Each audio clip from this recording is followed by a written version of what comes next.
Let's go ahead, and it's 5:15. Let's go ahead and open the Finance Committee. We're going to first hear C 2015-9 as amended. It's the homestead tax ordinance. Marco, are you going to address this, or Russ, or both?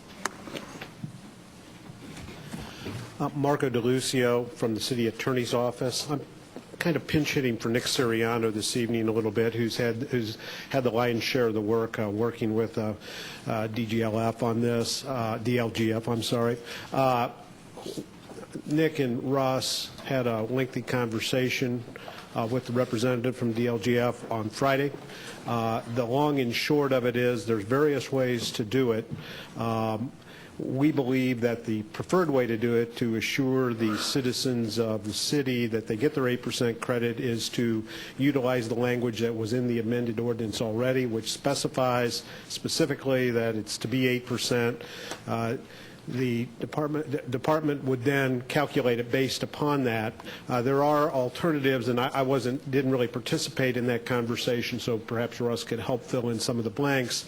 But you could put in a dollar amount, and then they would try to bounce off of that. But it seemed to us to be somewhat more convoluted and somewhat more complicated than doing what we say we're going to do, and that's to provide the 8% credit. So from that standpoint, we would ask that you consider and pass the ordinance that's been put in front of you this evening, the amended ordinance that was presented last week, 2 weeks ago, that calls for specifically 8% homestead credit to the citizens of the city. Yeah. And just for the record, Nick got a hold of me and indicated that that was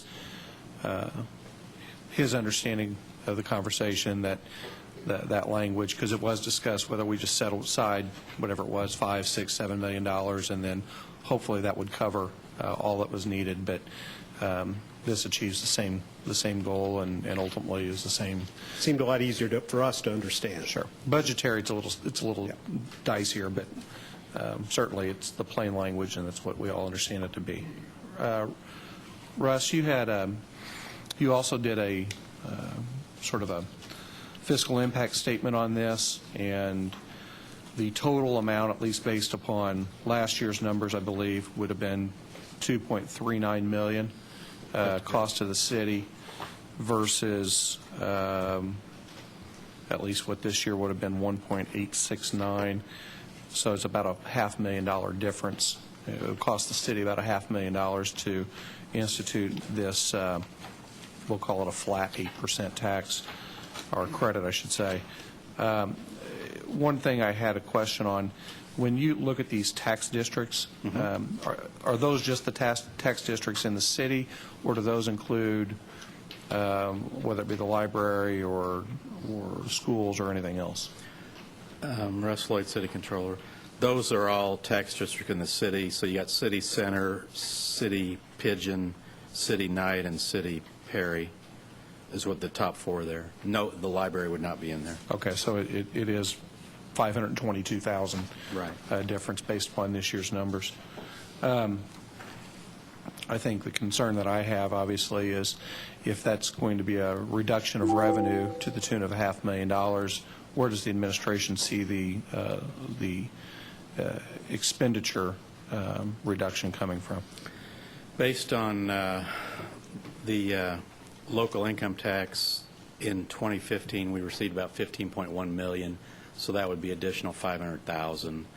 It would have to come out of the local income tax budget. Well, I understand that, but that means that we would have, instead of 15.1, we would have 14.6 of revenue. Right. Obviously, the concern that I have, and I probably speak for at least some council members, is that we are seeing this excess spending over revenue over the last 3 years. And we would think that if we're going to have less revenue, then we have to have less spending, at least to that amount. Where do you foresee that expenditure savings coming from? Well, I mean, we're putting those budgets together now. It would have to come out of the local income tax budget. We wouldn't have, next year we won't have election expense, so that's $435,000. So that'd be a good chunk of it. John?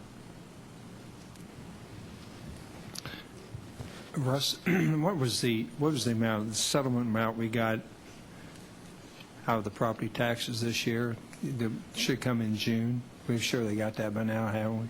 The total, approximately $26 million for general fund, about 3.6 for parks.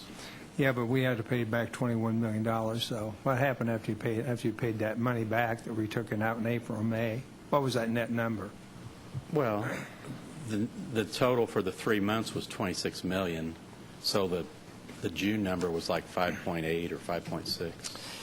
Well, the treasurer gave them number to me as $13,054,000 that we received that went into, it was split between the parks and to the general fund.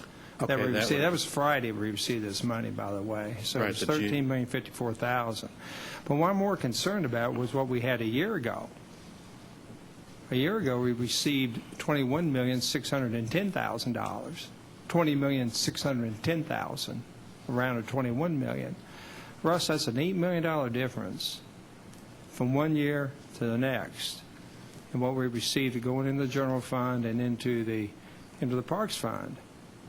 Now that's a significant number, and when you consider we were $7 million going into June, upside, well, $6.8 million, we were upside down going into June. And you split that stuff up, and we got actual expenditures about $6.8 million a month in general funds. When we get down to that June number, that's going to be tight, and that's going to be tight. My question is this, is that we're so close to budgets now, and with those numbers, that was shocking to me that I saw on Friday, those numbers when they came into the comparisons between the two. When you go back a year earlier, it was about the same amount of money compared to 2 years ago. So this year's a problem. And I think the council needs to get more answers to the budget numbers, and that's just around the corner before we move on the homestead credit. That's my opinion. The overall June distributions were up about 1.5%, 2%.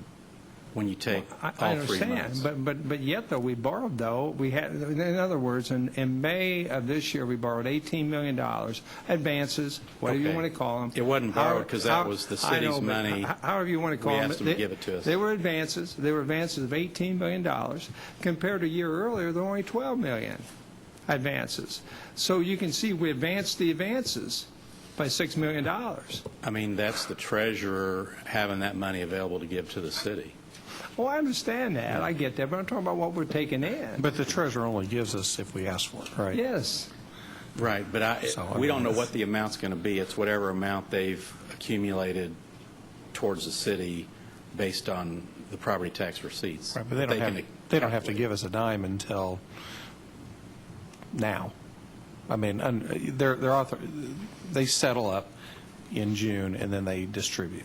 Right. That's the way that goes.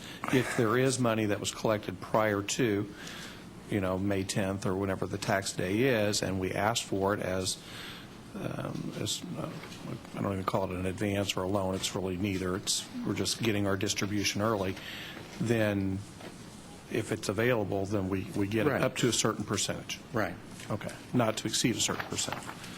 And now this year, although the collections may be up just a tad, I think they were 25 last year, they're 26 this 26 year. this year, right. I mean, In the I think the general. concern is that we also were advanced.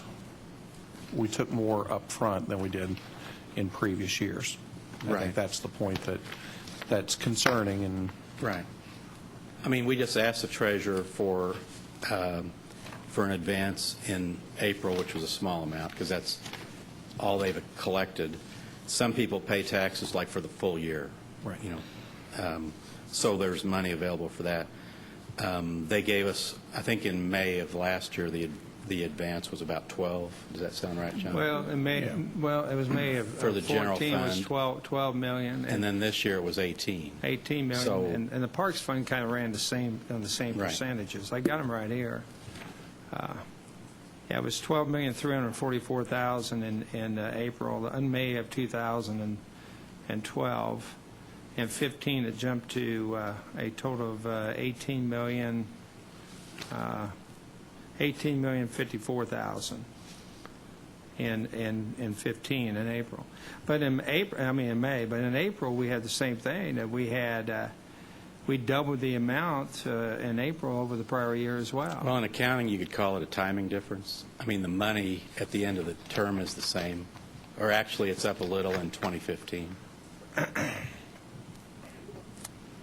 Well, I'm not And sure. I guess to try to answer that question, we're putting together the local tax budgets now, along with the capital budgets, and if council passes the local homestead credit at 8%, which is what the mayor is requesting, then we would have less money in the local income tax for the budget, and that's what we would do. well, and half of that, actually, historically, half of that would go towards capital expenditures, half would go towards the general fund budget. And that excludes the computers, because those are paid out of LIT as well. So that's another 2.2 million, 2.5 million a year as well.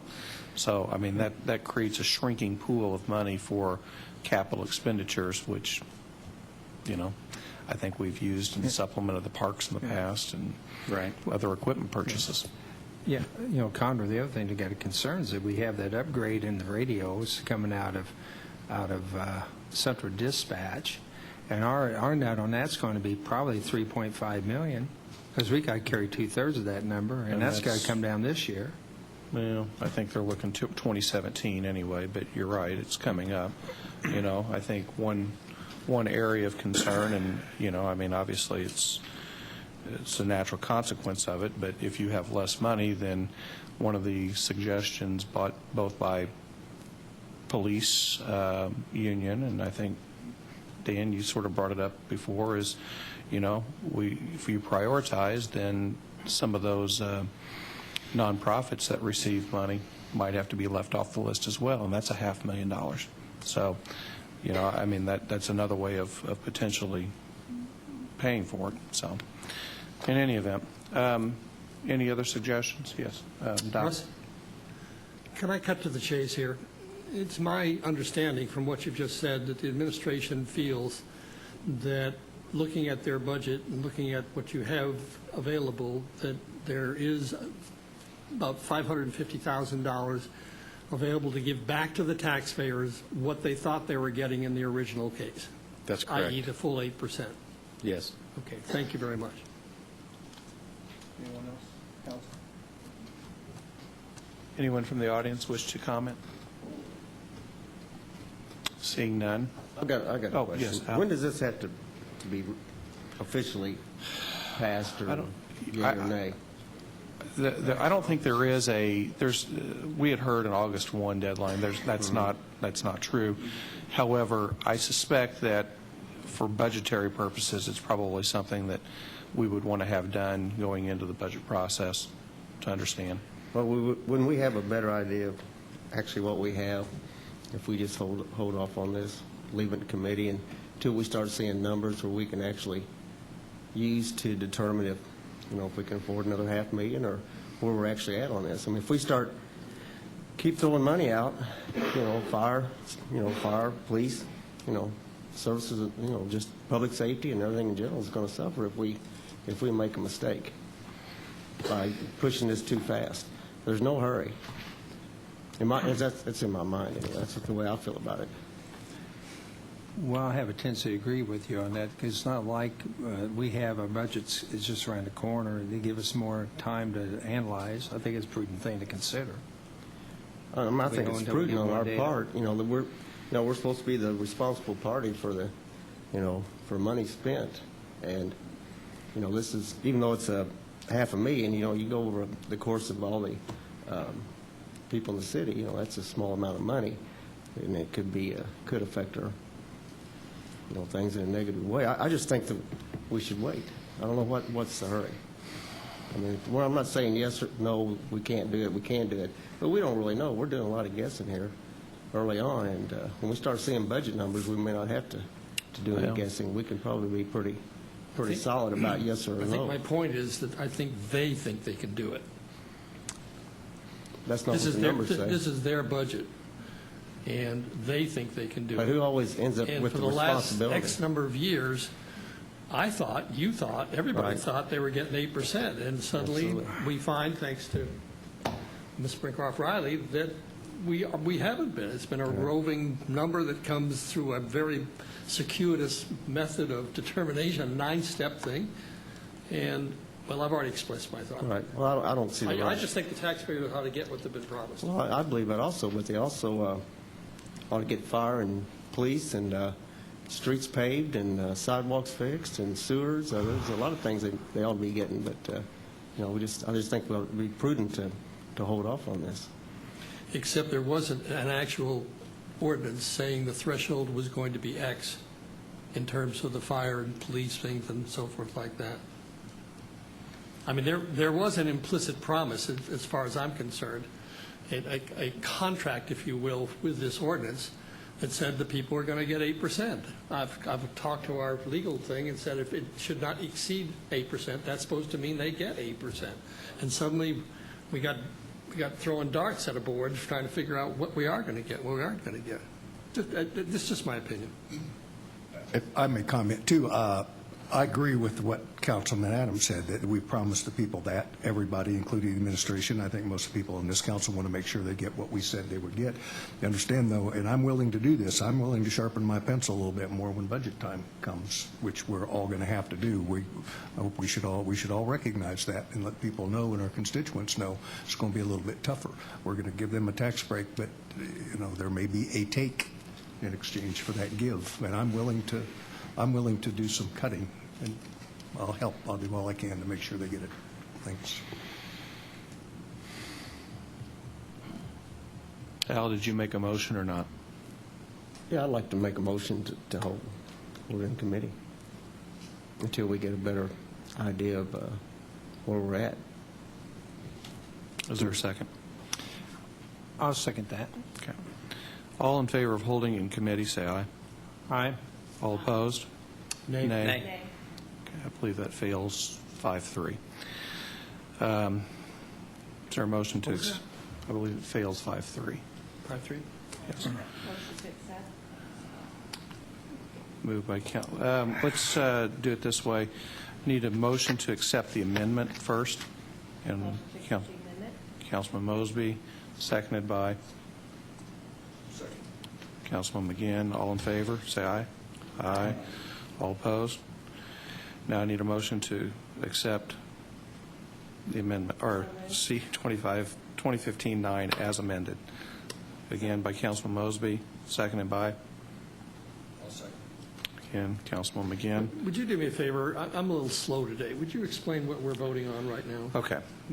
The original ordinance said up to 8%, or Right. not to exceed. Right. And we- The amendment We're gonna table did it. a flat 8%. Yeah. Did a flat 8%. So that is the amendment that was just a second ago accepted, and so we accepted that amendment. Now, we're going to actually vote on the ordinance. That will give us a full 8%. That will give us the full 8%. Got it. Okay. So that has been moved by Councilwoman Mosby, and seconded by Councilman McGinn. All in favor, say aye. Aye. Aye. All opposed? Show it passes 8-0. Now we'll move forward to F 2015-8. Russ, this is the donations. Basically, it's the donations ordinance, moving it back out of LIT and to its own separate account. Right, council members. And this was what was, I guess, presented a month ago. Those three donation accounts, animal control, human relations, and EPA, the budget was tracked, but the cash was never physically moved going back to 2009. So this, we're asking to move the cash from the local income tax to go back into these donation accounts where they would have access to the funds.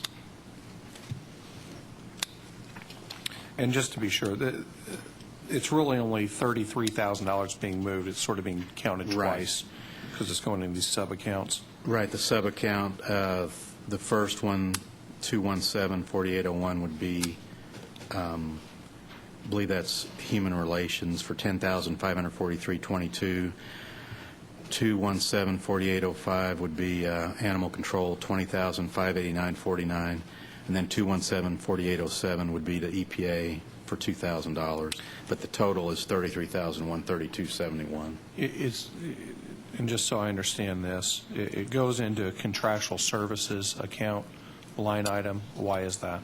Well, then they have the ability to use it for their needs. And how does that occur? What's the process by which they would tap into that contractual services in the event that's necessary? Well, I mean, they would have to go through their departmental approval, go do a requisition for a purchase order. Okay. So there's a couple different checks and balances there. Right. Be something related to their mission, like for animal control, it's mainly been for, I believe, animal injuries and emergencies, things like that. And we don't actually specify to, the emergency, the pet emergency clinic or anything of that nature. It just goes into a general accounts Right. or contractual services fund. Yeah, it's, to the animal control director where they can spend it as needed. And Russ, just so that everyone knows kind of where we're at, this is actual money that people donated to these specific organizations, correct? These specific, like the Spirit Medical Fund, Yes. that is their money that was donated by people, correct? Right. There. But, that money has been continues to be spent, and this is to restore money going back to like 2008. Yes. Now, have we got something to make sure that this doesn't happen going forward? Yes.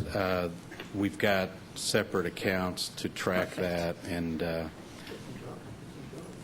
they will be reconciled Okay. on a perfect, monthly yeah. basis. I just had several people Right. calling because of Right. the Spirit Medical Fund. Yes. People donate to that to make sure that the animals in the shelter are taken care of. And I appreciate we do have some board members here this evening. We're just wanting to make sure that that doesn't happen again in the Right. future. And this is a non-reverting fund, so it won't Right. go back into It won't go back. LAT at its Yeah, it's a 217 fund, so it's non-reverting. And it's separate donations for these three departments. And then anybody can request an accounting of that if they Yes. choose to do so. Monthly. Yeah. Very well. All right. Any other comments by members of council? Anyone from the audience? Okay, seeing none. Do I have a motion to accept? Second? Councilman Mosby and Councilman Adams, all in favor? Aye. All opposed? Please show it passes 8-0. All right, thank you, And with that, council. we close the Finance Committee. Okay, tonight, we'll open up the Public Works Committee with Ordinance G 2015-17. That's to vacate certain public ways or public places within the city of Evansville, Indiana, commonly known as 806 East Walnut Street, located at a part of Canal Street and Ballard's Addition. Good evening, council members. My name is Corey Kuhlenschmidt. I'm here on behalf of Vandergriff, Mann and Vandergriff Limited Partnership, and we have a sworn petition filed requesting to vacate a portion of that Canal Street, Ballard's Addition, and we've also submitted an ordinance as well. Essentially, the portion of land that we seek to vacate, the right-of-way, involves a grassy area and an undeveloped area along Canal Street. If you take Walnut going east and you get to Evans, you take Evans straight north, that runs into Canal. And there's an area there that runs along Canal Street from Evans up to an alleyway. The partnership owns some land there, business there, and would like to develop that area into a parking lot and improve that area. And so we don't see any harm to the area or any interference with emergency vehicles, ingress, egress, or any harm.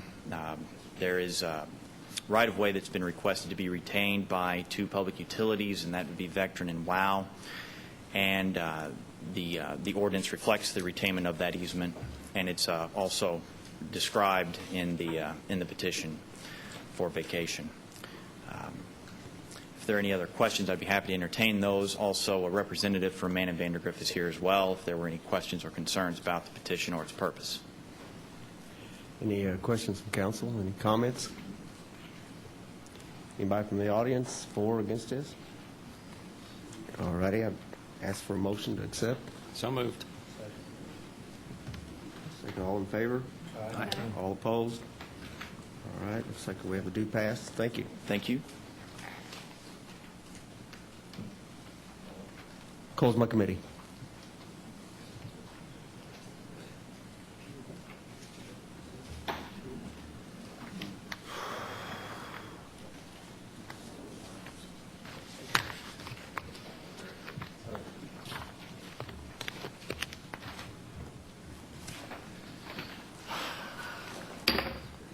Okay.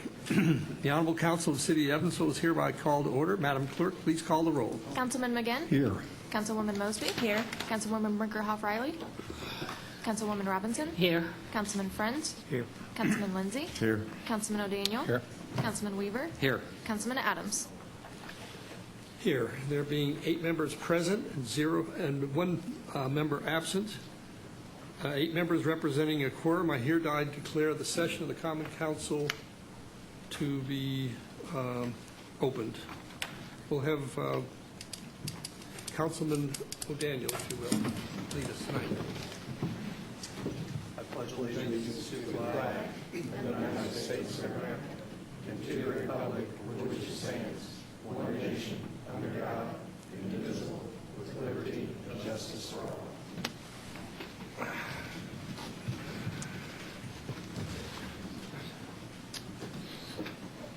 Fellow councilmen, those in the audience, welcome to the June 22nd meeting of the Common Council. This is the 12th of this year. Tonight we are honored to have Scott Danksby, our city attorney, council attorney. He's accompanied by his lovely daughter Alexandria, who attends North High School. We're also very fortunate tonight to have Officer Fifi, who's a good friend and is a superb policeman. Is there a motion to approve the minutes of June 8th, 2015 meeting of the Common Council as written? So moved. We have a motion and a second. All those in favor? Aye. Opposed? So moved. Reports from communications. In your June 19th packet, City Council meeting agenda and committee meeting schedule for June 22nd, 2015. Ordinances G 2015-18, F 2015-9, 10, R 2015-20 and 21, Resolution C 2015-10 docket, and C 2015-10 amended docket. Weights and Measures monthly report from May to June 2015. Emailed materials, City Council meeting minutes for June 8th, 2015. On your desk this evening, extended agenda, fiscal impact statement for C 2015-9 amended, Evansville Redevelopment Commission minutes dated June 2nd, 2015, and Blight Elimination Programs summary. Is there a motion to receive, file, and make these reports and communications part of the minutes of the meeting? Second. We have a motion and a second. All those in favor, please? Aye. Opposed? So moved. First reading. Ordinance G 2015-18, an ordinance to vacate certain public ways or public places within the city of Evansville, Indiana, commonly known as 100 West Buena Vista. Ordinance F 2015-9, an ordinance of the Common Council of the City of Evansville authorizing transfers of appropriations, additional appropriations, and repeal and reappropriations of funds for various city funds. Ordinance F 2015-10, an ordinance of the Common Council of the City of Evansville authorizing repeals, reappropriations, and additional appropriations of funds within a city department DMD. Is there a motion to adopt the consent agenda as written? So moved. I have a motion and a second. All those in favor? Aye. Opposed? So passed. Second reading. Ordinance G 2015-17, an ordinance to vacate certain public ways or public places within the city of Evansville, Indiana, commonly known as 806 East Walnut Street, located at part of a Canal Street in Ballard's Addition, as per plat thereof, recorded in Plat Book C, page 212, located in the office of Recorder of Vanderburgh County, Indiana, in the city of Evansville, Indiana, all in the office of the Recorder of Vanderburgh County, Indiana. Ordinance F 2015-8, an ordinance of the Common Council of the City of Evansville authorizing transfers of appropriations, additional appropriations, and repeal and reappropriations of funds for various city funds. Resolution C 2015-9 amended.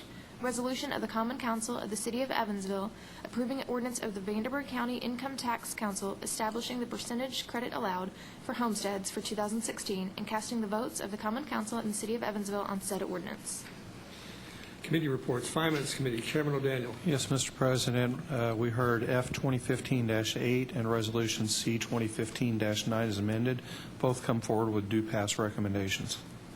Public Works Committee, Chairman Lindsay. Yes, Mr. President, your Public Works Committee met this evening to hear ordinance G-2015-17, and it comes forward with a due pass. Is there a motion to adopt the committee reports and move ordinance and resolutions to a third reading? We have a motion and a second. All those in favor? Aye. Opposed? So ordered. Third reading. Ordinance G, 2015-17, an ordinance to vacate certain public ways or public places within the City of Evansville, Indiana, commonly known as 806 East Walnut Street, located in part of Canal Street in Ballard's Addition as per plat thereof, recorded in Plat Book C, page 212, located in the office of the Vanderburgh County, Indiana, in the City of Evansville, Indiana, all in the office of the Recorder of Vanderburgh County, Indiana. Is there a motion to adopt ordinance G 2015-17? We have a motion and a second. Roll call, please, when you have a chance. Sure. Councilman McGinn? Aye. Councilwoman Mosby? Aye. Councilwoman Robinson? Aye. Councilman Friends? Aye. Councilman Lindsay? Aye. Councilman O'Daniel? Aye. Councilman Weaver? Aye. Councilman Adams? I vote aye. There being 8 ayes and 0 nays, ordinance G 2015-17 is hereby declared adopted. Ordinance F, 2015-8, an ordinance of the Common Council of the City of Evansville authorizing transfers of appropriations, additional appropriations, and repeal and reappropriations of funds for various city funds. Is there a motion to adopt ordinance F 2015-8? We have a motion and a second. Please call the roll. Councilman McGinn? Aye. Councilwoman Mosby? Aye. Councilwoman Robinson? Aye. Councilman Friends? Aye. Councilman Lindsay? Aye. Councilman O'Daniel? Aye. Councilman Weaver? Aye. Councilman Adams? I vote aye. There being 8 ayes and 0 nays, ordinance F 2015-8 is hereby declared adopted. Resolution C, 2015-9 amended, a resolution of the Common Council of the City of Evansville approving an ordinance of the Vanderburgh County Income Tax Council establishing the percentage credit allowed for homesteads for 2016 and casting the votes of the Common Council of the City of Evansville on said ordinance. Is there a motion to adopt resolution C 2015-9 as amended? So moved. Second. There's a motion and a second.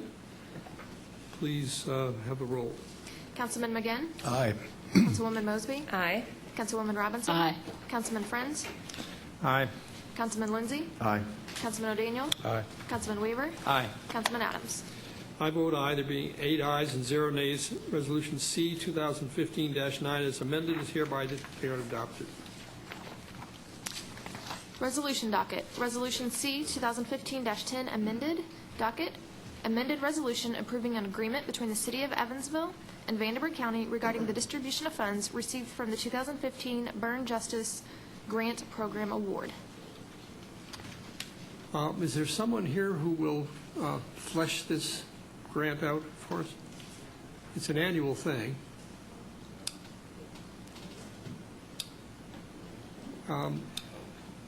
Sorry to put you on the spot. Well, I'm sorry to be on the spot. Marco DeLucia from the City Attorney's Office. Therefore, if you're sorry to be on the spot, I'm glad. Sergeant Hubbard had indicated he would be here this evening, but you're exactly correct. It's an annual grant that's given. It divides. It's a federal grant, right? Federal grant that's Yeah. given. It's this divides it between the Sheriff's Department and the Police Department. They do it on a preset percentage. So we filed an ordinance that looks amazingly similar to prior years. Thank you. Are there any comments from council? Are there any comments from the crowd tonight? Okay. Is there a motion to accept the amendment for Resolution C to 2015-10 as amended?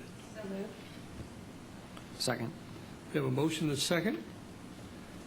Roll call vote when you get a chance. That would just be a voice vote to accept the amendment. Okay. How a voice vote? A voice vote. All those in favor? Aye. Opposed? So moved. Well, thank you. You're welcome. Moving right along here. No. Miscellaneous business. Now we need to adopt it. Huh? We accepted Oh, that's the right. amendment. I apologize. We've done the, oh, jeez. Hello. We'll have the roll call now? Is there a motion to adopt the resolution as amended? Thank you. Yes. We have a motion and a second. All those, please have a roll call, please. Councilman McGinn. Aye. Councilwoman Mosby. Aye. Councilwoman Robinson. Aye. Councilman Friends. Aye. Councilman Lindsay. Aye. Councilman O'Daniel. Aye. Councilman Weaver. Aye. Councilman Adams. I vote aye, there being 8 ayes and 0 nays, and because I was so excited about Scott's report, I declare Resolution C 2015-10 as amended adopted. The next meeting of the Common Council will be Monday on July 13th, the day after my birthday. It'll begin about 5:30. The committee meetings will begin around 5:15, and we're going to, by the way, that's Julius Caesar's birthday also. Scott, would you like to come give us your annual report?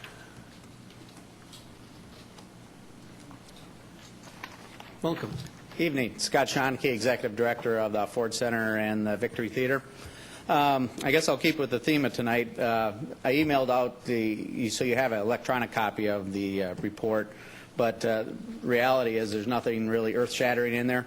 I think the main key is after the first, this is the third full year of the Ford Center being open, kind of past the honeymoon year, but our financially and our attendance-wise and our number of events is pretty stable. You'll see it follows a pretty common factor with the past 2 years. And looking ahead into 2015, actually, it might be even a tick up from 2014. But I think the important fact of that is we've kind of made it past the honeymoon years. It isn't going to be a blurb. I think we have a pretty sustainable plan for the Ford Center as far as financially the part that we do, the number of events. The attendance this last year was about 420,000, and number of events was 138. So, I mean, you see even the variance between the years is pretty non-existent there. And like I said, in 2015, actually, with the number of events we've had in the first year, it will be actually up in 15 slightly. But, I think as you go through the report a little bit, I think the fun part is actually look through the events, and even though sometimes you don't hear of the events, when you start going through it, even myself, you start seeing the variety of events and the different events that actually happen there. And even though it may not be ones you hear about, the other parts of the community are attending. We put out another survey at the end of the year, and the numbers came back very favorable, as they have in past years, with most of our percentages of customer happiness, above 90% on most of the questions. We'll look at expanding out some of the customer amenities, expanding the food and beverage menus, stuff like that, as we do every year. We'll continue to look at that as expanding out. So overall, the Ford Center, what you're seeing is pretty much a pretty consistent financial and event-driven scenario. I mean, obviously, it's never enough. We'll always keep pushing to generate a little bit more, squeak a little bit more out, get one more concert. So that's not that we're not satisfied where we're at. I think we're always pushing, and that's what you have us here to do. But I think the better news is you're not seeing a big dip after the first 2 years. Any questions on the Ford Center, and I'll go to the Victory. Okay. Do you think the fact that the Icemen are going to start to mine the European leagues will help their win-loss record? Winning and losing in hockey is, I'm a hockey guy. You never know. I mean, it's chemistry, it's excitement. I think the big thing there is the fans really stuck with them at the end of the year, and they're excited about next year. There's a lot of good prospects, and that's an important part. They keep that excitement level up with their fan base, and I think even the players, I think they always play better under a bigger crowd. At a home crowd, so I think they did a great job. It's just kind of an interesting wrinkle that they're going to go to Europe and look at some of the opportunities to get players from there too. Well, I guess the Canadians would probably be mad. What? Canadians will probably be mad more than anybody because that's where they've been mining for. Well, that has to do with the dollar ratio. Scott, have you? One of the things we talked about a couple of years ago was the electronics, the computer contract.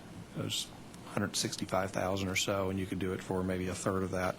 I think that contract's up at the end of this year.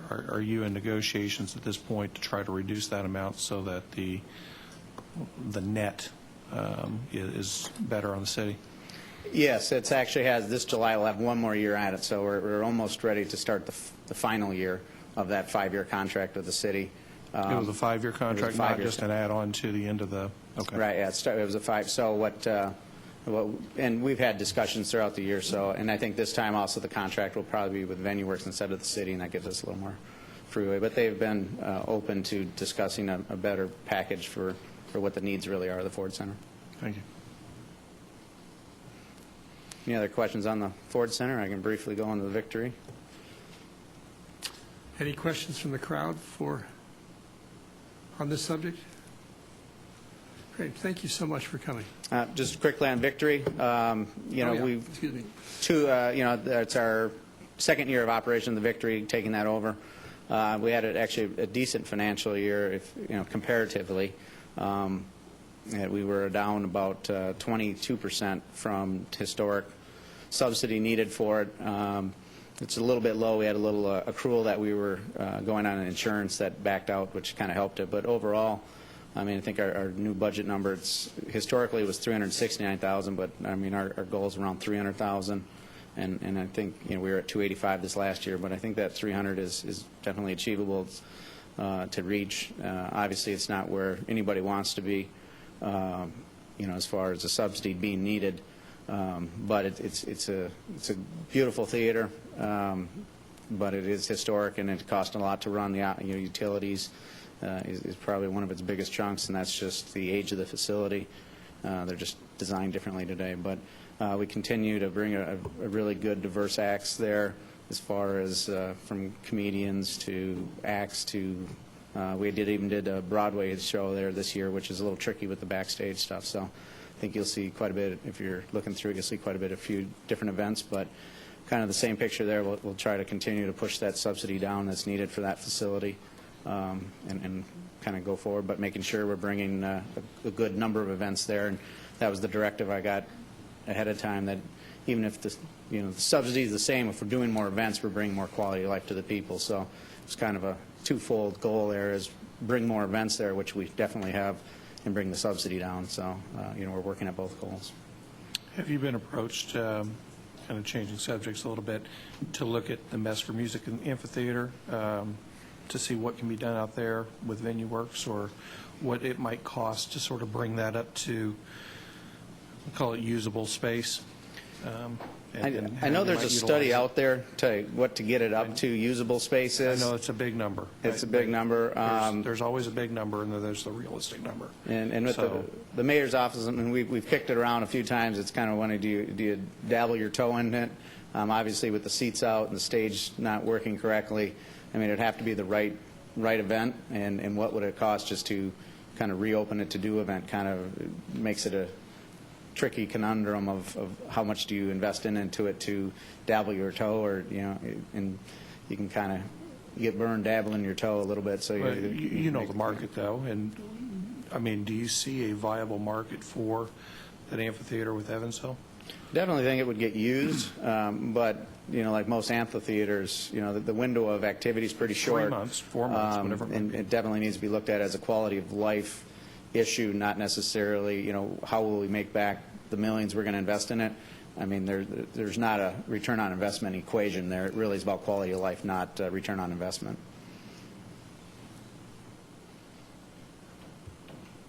Any other comments from council? Any questions from the crowd on this subject? Thank you so much, sir. Thank Good you. to see you And again. always feel free to email me or call me if you have questions. Okay, will do. Okay, there's a Mr. Brad Nash. Sir, would you join us? Sure, I'll be following. Please state your name and address, sir. Brad Nash, 4300 Keck Avenue, Evansville, Indiana. How can we help you? I have had problems with the water department here in the last 30 days over a couple different issues on my rental properties. And I was trying to be well after, like the house I had at 1415 East Michigan. I had called in right there because I had an eviction order. I have papers here show what date the court was and everything else. And when I called the water department, because I told them right there when I got her evicted out of the house right there that the water was still on and needed to go shut it off. Then they told me on the phone right there was 14,000 gallons of stolen water out of that house. So I'm going, well, then why didn't you have the meter shut off then? Well, they said they shut it off back in January, but apparently they knew right there was water being taken away from that property right there during those bunch of months of February, March, April, whatever. I don't know why they didn't go back out and shut the meter off again or put a lock on it or whatever so the people could not turn the thing back on. And so they tell me I have to pay the bill right there like that, or I won't be able to have service for any of my tenants coming up or anything else. And I was very unhappy with that decision of theirs. And then under the same issue right there, I had another tenant at 4315 Frizzy Avenue.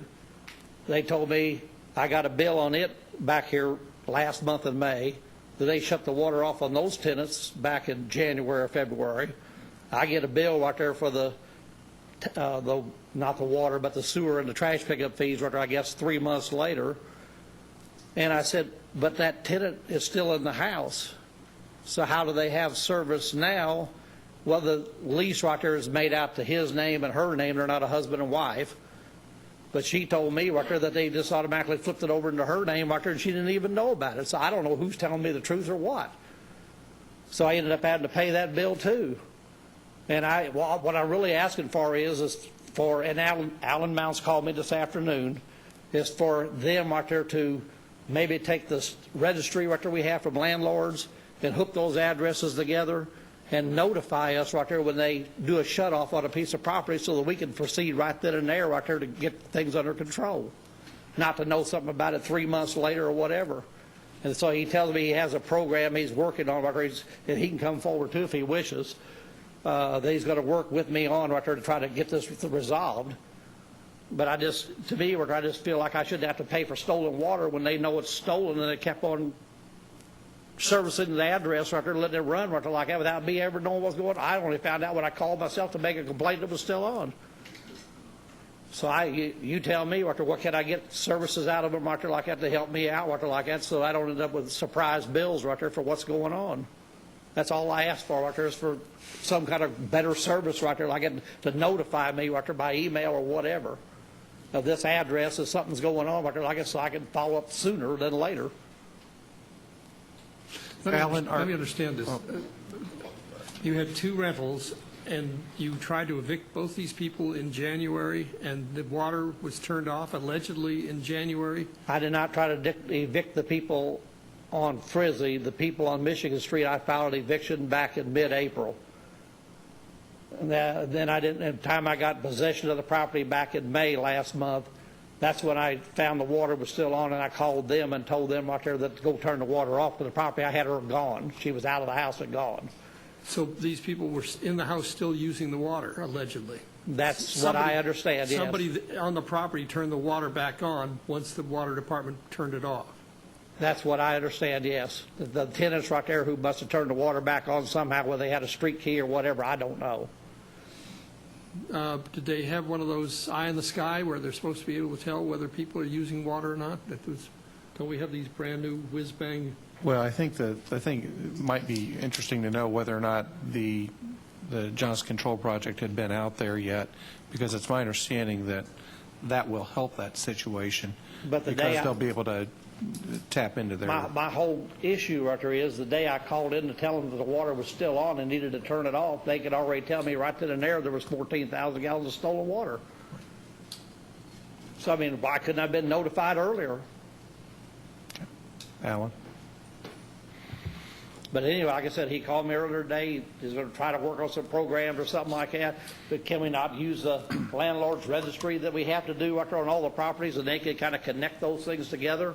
So if they see that address pop up where they have a shut-off notice, they have a way to email, because they already know what that information is anyway. They can just email us and say, we're shutting these people off this week because of non-payment. That'd be great, wouldn't it? That would be wonderful. Yeah. Then I can follow up right there to those people right then and there within days right there like that, and either evict them right there or get the resolved issue. Speak, O font of knowledge. Thanks, Brad. Nice to meet you. Likewise. Alan Mounts, Director for the Water and Sewer Utility. In the one situation where the water was being used without authorization, the water was actually turned off, I don't have the records here, but let's say December or January. And when, at that time, to your point, Connor, the meter for that location was being read monthly. It was not one that had been converted to a system where we can read it more real time. So when they went out to read the meter again the next month, they found that the meter was running. They went back out and shut off the water again. So there's probably 4 times that the water was shut off during those months for unauthorized usage.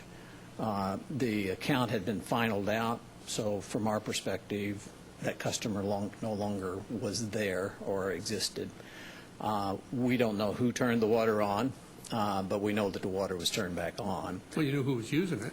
We know who was using it, but we can't prove Well, who how many, actually. just out of curiosity, how many times you play that game of turning it off and on before you get tight-jawed? You know, those are rare situations. They're unusual, but they do happen. But they're the exception rather than the rule. So it's not a common occurrence that happens, but it has happened before. So your meter reader should pick it up pretty quickly if it's so rare. They wouldn't need to do that because they're using a wand to read electronically. It isn't until he brings the data back and the data is uploaded, and then you're able to run programs to see for an account that was shut off, was water usage occurring? That's when the knowledge of that. So it takes some time to cycle through those.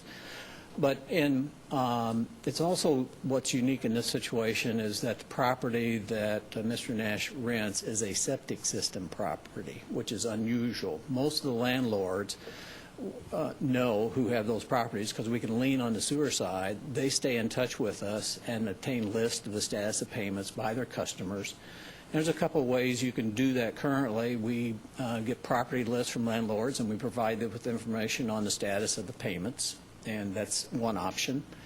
There's also a way to look that up online and see the status of the payment. That requires entering some information into the system, so that's another option. The third option that we are exploring is an email notification for somebody that want to subscribe, such as Mr. Nash, where if a disconnection is occurring or a delinquency, rather, is occurring, we'd be able to provide a push notification, probably via email out to him. We still need to test that and see if that will function with the new billing system we have in place. The other factor, to your point, Connor, with the new meter system, once that's fully implemented, we'll be able to set alarms that if the water is turned back on, we'll know within an hour that it is being turned on. So that'll be a useful tool for us. We've not had that tool in this situation here.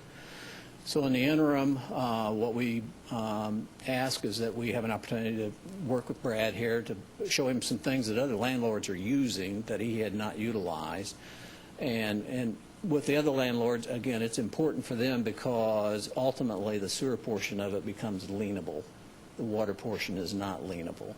And because in his situation it was a one-off, if you will, the customer service staff was thinking about the typical arrangement as opposed to something that was rather unique in Brad's situation. So I think we're going to be able to work out with some tools for him going forward, and that will help him out in managing his properties as well. Of course, there's always the option for a landlord, if they so wish to do so, could set the account up in their name and collect that as part of the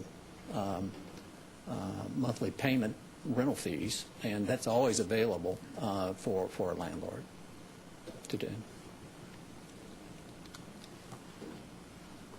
But you try to collect from somebody you evicted that disappears out of town, you understand how that goes. My only point is I never would have been out that much money if I was ever told right there that there was water being used right there. I already know that tenant was the same one still in there because I have court records proving right there when I'm trying to get them out of there at the court date. I understand. How much does 14,000 gallons cost? $60 some odd dollars. What? $60 some odd dollars, I think. It was a little over $60. In this case, I was fortunate right there was no sewer charges. It would have been another 80 some odd dollars. We're going to meet with him tomorrow and show him these other tools that he could use. And in the future, you'll be able to know right away that these people are turning it back on the first time in the face of a formal shut-off? We'll be able to set those alarm settings there. There's still things we've got to learn about how to get that done, but that has that feature and functionality in it. As well as I've reported before, we'll be able to set some alarms if there's unusual usage for an active account where there's a water leak that may appear that it's going on, we'll be able to have some alarms there and be able to reach out to customers that way as well. So, And are you going to be able to mesh that with the registry? we can take a look at that, but it's a separate system than what we have in our customer system, and the complexities of, for example, using address naming conventions could be different in their system versus our system, so you don't get an exact match. And Could the landlords call you and let them know which one of these accounts are rentals? Would that help at all? They do that today. We have many landlords who stay in touch with us to say, I want the status of the following properties. And sometimes they provide us with the list, and then we email them the information monthly. Because those with sewer accounts stay on top of it because they know that can become lienable. That's the usual scenario that we have, and in this case with the septic system, it was a one-off situation. Right. Yeah, and I understand that too. And I'm going to learn some new things that they never would ever give me information for before. But to me, right there, if, like with my group of landlords and everything else that we deal with, right there, we're talking about 4,000 houses here in Evansville. You wouldn't want us calling in right there every day, checking on thousands of units all the time. And I think it would just be easier to only have to deal with only the ones that have issues right there, like the ones you're going to turn the water off on to begin with, and you only have to deal with that few of them by using the landlord registry to notify us that way. I commiserate with you, but you knew that these two people were on their way out, right? Your renters were No, the other suspect. renter right there we're talking about, on the other one's still in the house. They're fine. They just didn't pay. They just didn't pay a bill right there, and they flipped it over into her name right there because her name was on the lease. But then again, why didn't they go ahead and say, no, we wouldn't do that, because his name was on the lease too, who they shut So the she water. is going to pay for that, right? Huh? She is going to pay. She has to pay for the water bill now out there, but I had to pay for the bill out there that he didn't pay, or I would have already went and collected the money from him already. But she's going to reimburse you, is she not? She was in the Yes. She was in the house for that month. Because they were still there out there, like, and I could still get reimbursed, but it could have been a situation that they flew out overnight right there, and I have no idea what's Sure. going on. Sure. I only get notified 3 months later right there, not during the month right there it happens. And that's why I try to get the communications done a little bit better between us right there like that, so we don't have these issues down the road. That's all I'm asking for. Looks like you succeeded. Okay. Any questions from council? Or any other subjects that we want to discuss tonight? Anything comes to bear? Any other comments?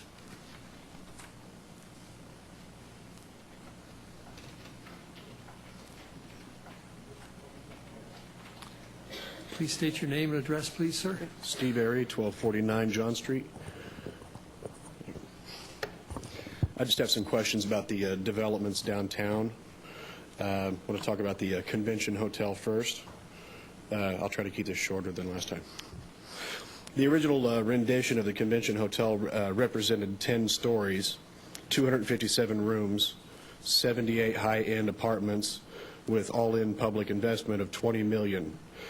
But now we understand that the 257-room hotel has been cut to 240. The apartments have been eliminated from the project, decreasing the hotel from a 10-story building to only 5 stories. And the original plans had an indoor swimming pool, but now we have an outdoor swimming pool. Is this true, and why? Well, I know I think my understanding is the rooms have gone down. It's gone from 5 to 10, from 10 stories to 5, but it'll be a lot wider. So I think the square area is pretty equal. Well, I'd also say this, that we have given a picture, but we don't see any drawings yet. We don't know what, that's not. But you know it's a fatter building. It's a shorter, fatter building, but we've not seen the renderings. We don't know what the cost estimates are. It's still in design, as far as we know. We were going to ask that this evening, but we were declined the invitation. Somebody declined the invitation. I see. Then I think that most of my questions are going to be about that. Are you going to be able to answer any of them tonight, or? I know what you know. Okay. All right. So is this something that we're going to be able to ask next time?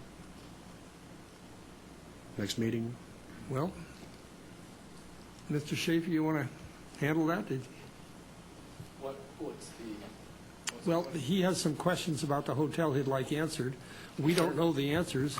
You might. Sure, and I don't think invitation was declined. I think the mayor relayed the current status of what was going on with the hotel via email, and I think that Councilman Adams forwarded that to the rest of the council, I think. Isn't that correct? Did everybody get a copy of that? Well, he just thought there wasn't enough progress at this point that Oh, he it didn't? merited that he come and answer our questions. I guess Oh, okay. it's a debate as to whether that's a decline or not, but the bottom line was Okay. he said it was still in motion. There were two things that he suggested that maybe within a month or two might be more in concrete, and I passed his email on to my colleagues. So, construction drawings? Somewhere or- along the line, I vaguely remember that you told us that Councilman O'Daniel and I were going to be apprised of the progress as it would go on a moment-to-moment basis, almost by Instagram, and somehow that's fallen by the wayside. You mean on the New Deal? And I thought that you were, but the New Deal has been. Oh, so you wanted to be involved in the entire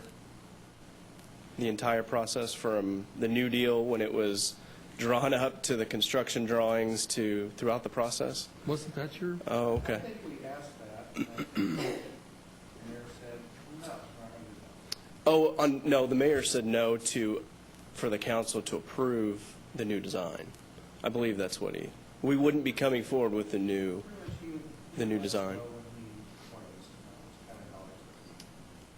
But you and I asked for a I think- possibility of us being, Sitting in so we could. yeah, we would know moment-to-moment as to. Councilman Daniel, the mayor, even before this meeting, said that he's seen just about everybody on council outside of this building, and no one has asked him about the hotel. So I think that's a little disingenuous to say that the mayor will let you know when he knows something. The mayor has. Well, time out. The mayor Time out. has. Whoa. Time out. That's what he just That's said. what I got from his email, that there hadn't been enough progress for him to come with any substantive amount of information. And when he did, he might be coming to us. But, I mean, that's the reality. But I'm talking about way back a couple of months ago when you stood there and said that Councilor Daniel and I, if we would keep it confidential, we would be apprised of the details of the progress of this thing. And that has not been forthcoming. You know it and I know it. Okay, well, I apologize for that. I thought that the mayor had been communicating with you on the new deal, and there haven't been any new decisions made. Right now, there are construction drawings are being done. Well, will there And be an we're- outside pool or inside pool? I believe it's outside. Outside pool. Mm-hmm. And I think we Which is covered gonna that be- which is when the gonna be- mayor. Which Do is what? going to be good for about 3 months of the year? I'm not a pool expert. I don't Okay. know. All right, time out. What questions are there any questions that we can answer tonight, or we can try to have Yeah, I think we can have Sarah you want to Schuler, answer, maybe if who's you want to our ask the question, project representative. he could be at the answer next for you. meeting. Okay. So proceed? Yeah, please. Okay. I'm not trying to stop you from answering questions, sir. I don't think any of us can answer them up at this side of the table. Okay. Then if that's the case, am I up here for a good reason, or should I just Well, postpone perhaps- this till next time? Mr. Schaefer can answer. Okay. All right. Did you hear my question? Would you like to? We can do this after the meeting if you want. Yeah, I've got the time, if you've got the time. Okay. Do I need to restate the question? Sure. Okay. The original rendition of the convention hotel represented 10 stories, 257 rooms, 78 high-end apartments with all-in public investment of $20 million. But now we understand that the 257-room hotel has been cut to 240. The apartments have been eliminated from the project, decreasing the hotel from a 10-story building to only 5 stories. And the original plans had an indoor swimming pool, but now we have an outdoor swimming pool. And the question is this true and why? Sure. Can I have a copy of that so I can run down your list? All right, thanks. For the, let's see, is it Trues or the I'm sorry. Well, all of them have, is it true? So I'm just wondering if this is from the, okay. 257 room, well, it has, is it true on all of the questions? I didn't know. That rings a bell, doesn't it? Just on the 257, and Kelly So this may is for a have to help gossip me. site. The 240 is the room count. Well, it was the initial design, the recommendation Yeah. was 257, it was cut to 243, and then the final design had 240. Yeah. If you're going to add some actual numbers, I think you should be up here, too. On the Well, I mean, 10-story, he keeps it asking is you now for the 5. answer. No, I just asked him the one. Yeah, okay, all right. I'll move closer. All right. Because I'll repeat what you say. 10-story building to 5, it is now 5 because we spread it out, and that was one of the ways that. And you spread it out because we were it's able- cheaper to have the foundation for a 5-story building than a 10-story building. It was a cost-cutting measure. Right. Yeah. And steel, Is that still considered a high-rise? I don't know. 10 stories isn't. I don't think high-rise. so. 10 stories is a low rise. Well, you do get a shot at the anatomy lab if you're real careful. It's indoor swimming pool. I mean, I apologize, outdoor. Let's see here, But the the outdoor pool financials, still meets yes. Double freestanding. Any savings on the project will go to, is it true that any is it true that any savings on the project will go to HCW? No, I believe, I'm not sure what the development agreement says, but I think that that's a good question for Nick Siriano, who wrote that. We can have him at the next meeting. And who is overseeing the construction costs to keep the players honest. As we talked about, we'll have project representatives that are going to be keeping tab on this, and we'll be doing the monthly reports once the project, the construction actually begins. Sarah Schuler with VPS Architecture is going to be that individual. Is she on a retainer right now? I believe so, yes. But we've not gotten one report, and yet she's on a retainer for how many months? Well, I think Get redevelopment commission. Ah, but we did maybe she commit could to give come to us a the, report sometime. Sarah would be happy to come and Yeah. and we, as we committed, she would be doing monthly reports when construction was actually beginning, so. Do you want me to read through these, or, okay? It would be better if this gentleman asked Mr. Schaefer questions rather than him reading, because I don't know. Why don't you just have one- Sir, why don't you do it the way The you want to apartments are do it? not- This is your moment in time. Okay. But if I might, it might assist everybody here if you would ask one question at a time. I think your first question was actually 5 or 6 questions, but I think it'd be easier if you just asked one question at a time. I think it'll move along faster if you just do it single question at a time. Okay. The original public commitment was only 20 million, and now it's at least 23.6 million. Is this true? The 20 million is still the public commitment. Okay. And is it true that the project alone is 44 million at $183,333 per room, and based on the Hilton's 2013 development cost and prototype building cost data, the average 7-story full-service hotel without land costs average at less than $165,000 per room? Why is our hotel costing us more than the average? And equaling 4 million more or 10% greater. What's the source of your figure? Honestly, I can't answer that right this second. We can certainly I can give this to Sarah and our folks, and we can come up with the answers. Okay. Also, is it true that the streetscape and infrastructure along Walnut and down southeast 6th Streets will be funded by funds outside this project and development agreement? The streetscapes are currently being, part of it will be funded out of the med school project, and some out of the hotel. I.e., that part of the street that is next to the med school will be done by the med school and vice versa? I think the area along 6th Street, as I looked at the development agreement, would be funded out of the med school. bond. And we're also, right now, we're trying to coordinate sewer relocations as well. So it's, we had, when everything starts, it's going to be a very hectic construction zone. So, but we can. Okay, and what are those project costs, and what is the alternative source of funding, especially since the 2015 April downtown TIF declined by $5 million? Sorry. Which one are you on? Sorry. Number 4. Number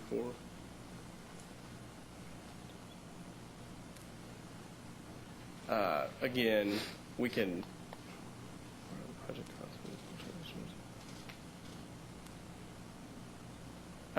As far as I know, there is no alternative source, that we're still using the TIF.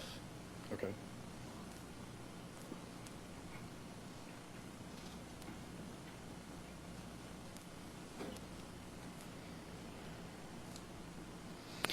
Is it true that the garage includes 552 spaces, of which 200 are for the med school, costing $10,050,000, or $18,200 per space? The original garage before the med school was costed at $5,461,956, or $16,500 per space.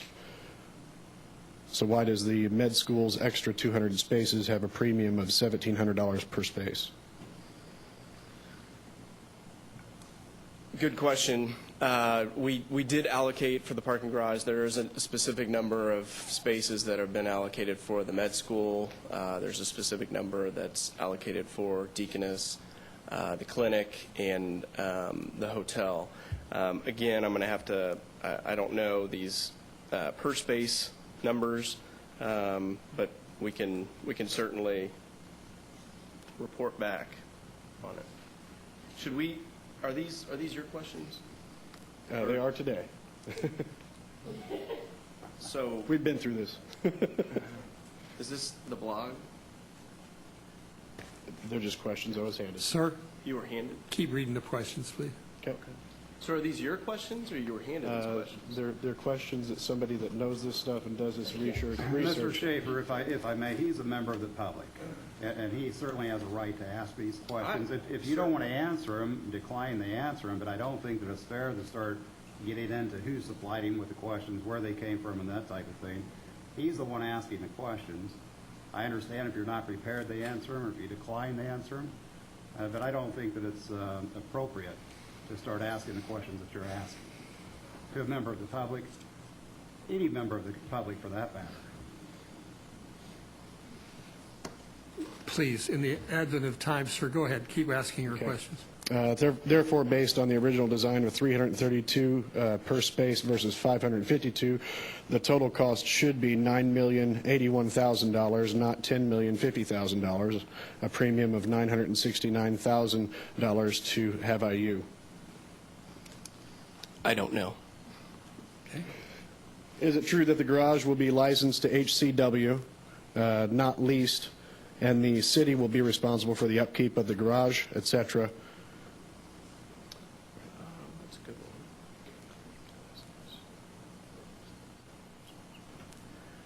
one. I believe so, yes. And what will this cost the taxpayers of Evansville per year? I don't have that number, but I can get it. Okay. Is it true that the development agreement requires the city to be financially responsible for everything except the hotel, with the guarantee going from $7.5 million to $9.9 million?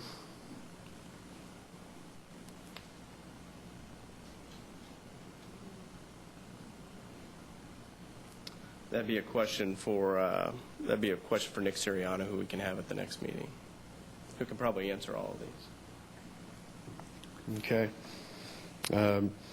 Those ancillary costs appear to be $16,850,000 plus the guarantee of $9,900,000 equals $26,750,000. So why is the city's paying $28,250,000 or $1,500,000 more than the project cost? Again, the public commitment is $20 million. Is it true that the city is responsible for the ancillary components budget overruns?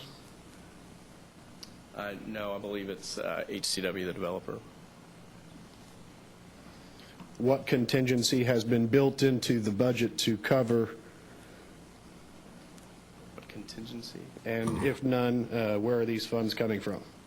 I believe that's the developer. I don't know where their fund, I mean, the developer's funds. And is it true that not all of the members of the council have a copy of the revised development agreement? If so, why not? They should.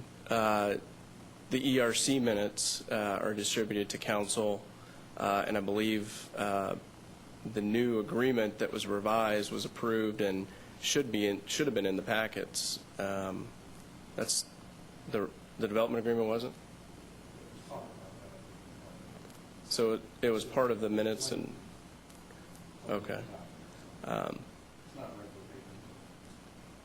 Well, if any council member would like a copy of the revised development agreement, I'm more than happy to provide it. Oh. So all the. Is it true that the general contractor is not required to use local subs and suppliers if the cost and quality is not an issue? I don't believe that's correct. Yeah, there's a PLA that's going to be transferred. Is it true that for $44 million, each and every hotel room will have a window air conditioning unit? If so, will Hilton approve it? That's actually a rumor I started about a month ago. When Hire America started their plant, it was a joke. Hire makes, one of the things that they make is no.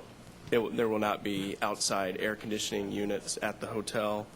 And the last question, Hilton, it will have to abide by Hilton standards. Okay. Or Doubletree. Well, Hilton Doubletree. Okay. Is it true that the original UV windows have now been replaced with ordinary window glass? I don't know. That'll be a good question. Sarah Schuler will be able to probably answer that. She's been working closely with Hunt Construction, so she'll be able to answer. Okay. All the construction crews have to meet Doubletree standards. Okay, and I think this might have been discussed before, but the June 2015 installment received from property owners in the form of property taxes was only $13 million, compared to $21 million 1 year ago. What happened to the shortfall of $8 million? And how can this council vote for the credit without any formal spending plan as strongly suggested by Umbaugh financial advisors nearly a year ago?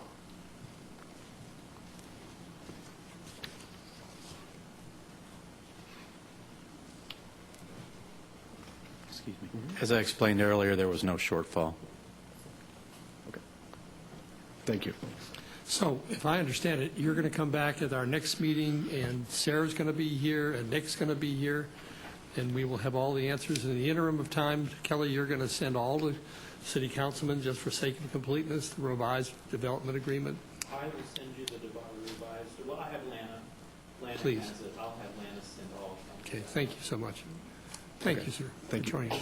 We'll invite Nick and look. Sarah. You might ask, I think you're going to have the final construction plans and it's going to stay in a week or so. Steve, do you know the timeline My on what we're supposed to?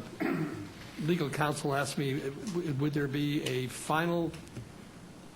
Mr. Schaefer, I think, correct me if I miss it, I think that the mayor represented to President Adams that the final design plans would be prepared and submitted to the state for state approval within a week or two. Is that right?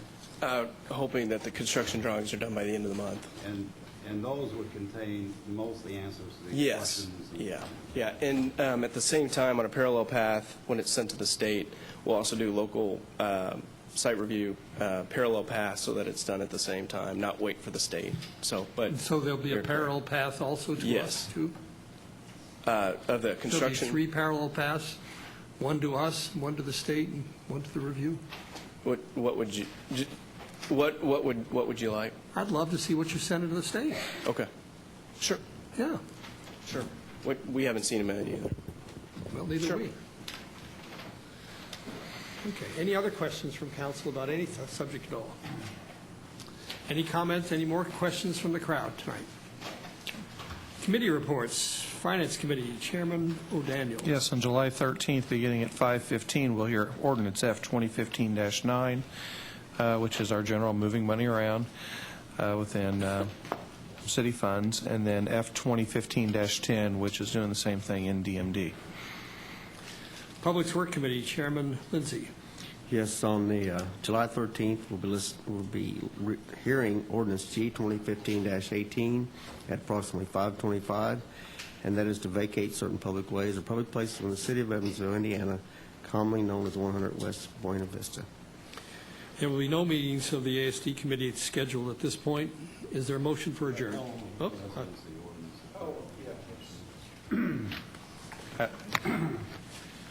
We have to file our notice of appeal by when?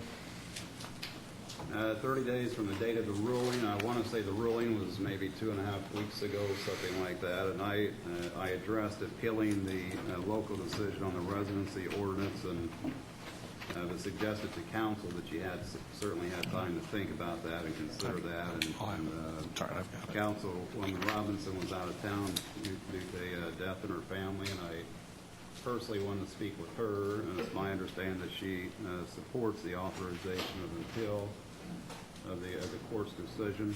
And I spoke about that at the last meeting, and just briefly, I think that it's all appeals are uphill battles. I'm just going to be honest with you. They're always an uphill battle. But it's it was a very important ordinance to at least 6 of the 9 council members. And I certainly think that it's worthy of appeal, and it's not just about the residency ordinance itself, but hopefully we'll get guidance from the Court of Appeals on the extent of the home rule and just how far this council can go. It is an issue that comes up somewhat frequently as to whether proposed legislation by this council is preempted by state statute. And those questions come up somewhat frequently, and unfortunately, we don't have any really good appellate court decisions that explain that thoroughly to give us guidance. And because this case was briefed extensively during in the trial court, the cost of the appeal would be relatively small amount. So that's all I have. Well, I've already indicated to you that I'm in favor of backing the appeal. Would you like some voice vote? Because by the time that we would have to file, we will have since probably exhausted our 30-day notice, since we won't be here until the 13th. I, for one, would like to see it filed. So I would ask that the council make a decision tonight as to whether they authorize me to appeal it. I'm sorry. Yes. We are going to have a roll call vote on whether we should go forth with this appeal. Okay. Councilman McGinn? With all due respect to Scott, I'm content with the decision, and I vote no. Councilwoman Mosby? No. Councilwoman Robinson? Aye. Councilman Friends? Aye. Councilman Lindsay? Aye. Councilman O'Daniel? Aye. Councilman Weaver? No. Councilman Adams? I vote aye. The count is 5-3 to go forth. That's all you need. Okay. Any other comments about anything? It is important to understand that this suit was not started by the council. Okay. Is there a motion for adjourn? Thank you.